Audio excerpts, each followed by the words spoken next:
In order to reprogram the false or negative belief, what would be the first thought that you would need to begin to create this new whatever in your life?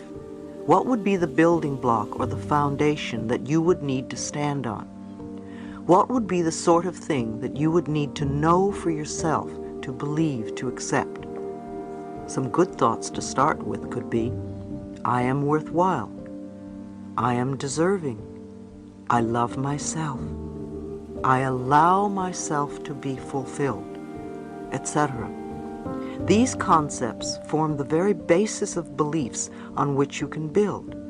Do your affirmations on top of these building blocks to create what you want.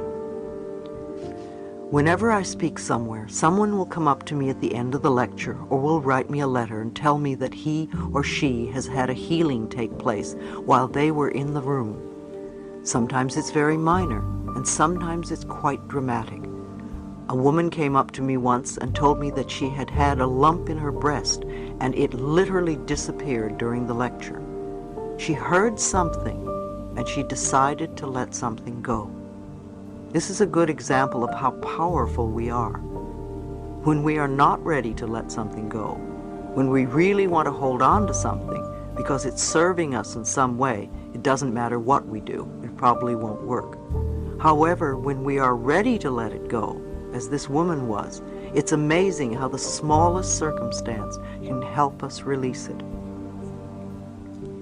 If you still have a habit that you haven't released, ask yourself how it serves you. What do you get out of it? If you can't get an answer, ask in a different way. If I no longer had this habit, what would happen?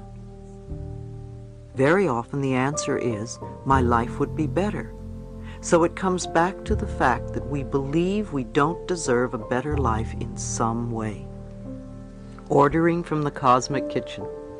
When you first say an affirmation, it may not seem true. But remember, affirmations are like planting seeds in the ground. When you put a seed in the ground, you don't get a full-grown plant the next day. We need to be patient during the growing season. As you continue to say the affirmation, either you will be ready to release whatever you don't want, and the affirmation will become true, or it will open a new avenue to you, or you may get a brilliant brainstorm, or a friend may call you and say, have you tried this? You will be led to the next step that will help you. Keep your affirmations in the present tense. You can sing them and make a jingle out of them so that they repeat over and over in your head. Remember that you cannot affect a specific person's actions with your affirmations. To affirm that John is now in love with me is a form of manipulation, and it is trying to have control over another person's life. It will usually have a boomerang effect on you. You will become very unhappy when you don't get what you want.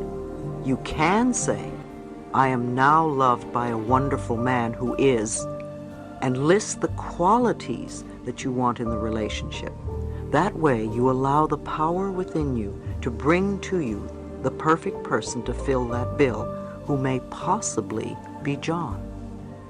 You don't know what another person's spiritual lesson is, and you don't have a right to interfere in their life process. You certainly wouldn't want someone else doing it to you.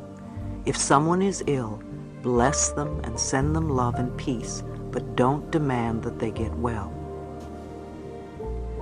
I like to think of doing affirmations as placing our order in the cosmic kitchen. If you go to a restaurant and the waiter or waitress comes and takes your order, you don't follow them into the kitchen to see if the chef got the order or how he's going to prepare the food. You sit and drink water or coffee or tea, or you talk to your friend and maybe eat your roll. You assume that your food is being prepared and will be out when it's ready. It's the same when we begin to do affirmations. When we put our order into the cosmic kitchen, the great chef, our higher power, is working on it. So you go on with your life and know that it is being taken care of. It's on order. It's happening.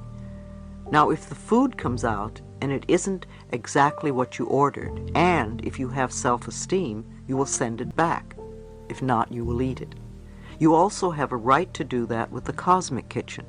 If you don't get exactly what you want, You can say, no, that's not quite it. This is what I want. Perhaps you weren't clear in your ordering. The idea here, too, is to let go. At the end of my treatments and meditations, I use the words, and so it is.